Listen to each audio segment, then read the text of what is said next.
દ્વારા પેટલાદમાંથી પકડવામાં આવેલા ભારતીય બનાવટના વિદેશી દારૂના ગુનાઓમાં સંડોવાયેલા મુખ્ય આરોપી મોહનસિંહ મિયા તથા અન્ય 4 આરોપીઓને ઝડપી પાડવામાં આવ્યા છે।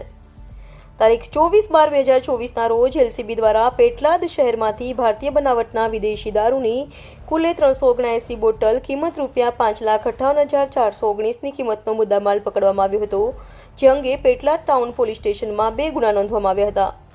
પ્રથમ ગુનામાં એક આરોપી ઝડપાયો હતો, જ્યારે બીજા ગુનામાં કોઈ પકડાયું ન હતું। આ ગુનામાં સંડોવાયેલા મુખ્ય આરોપીઓને ઝડપી પાડવા માટે પોલીસ અધિક્ષક આણંદ દ્વારા એલસીબી ટીમને સૂચના આપવામાં આવી હતી, જે અનુસંધાને મળેલી માહિતીના આધારે સંદેસર ચોકડી અને પેટલાદ ચોકડી ખાતેથી કુલ 4 આરોપીઓની ધરપકડ કરવામાં આવી છે।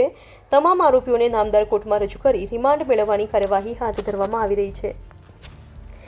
આરોપીઓના નામ જોઈએ તો મોહન મિયા લિયાકત મિયા, તોસીફ હુસેન ઉર્ફે રાજુ અનવર મિયા મલેક, મોઇન મિયા મુનાફ મિયા મલેક તારીખ 30/12/2024ના રોજ પકડવામાં આવ્યા છે। પેટલાદ ટાઉન પોલીસ સ્ટેશને ગુનો રજીસ્ટર કરવામાં આવ્યો છે। આરોપીઓની ધરપકડ બાદ એલસીબીની કાર્યવાહી અંગેની વધુ માહિતી મળતા જ અમે તમને અપડેટ કરતા રહીશું।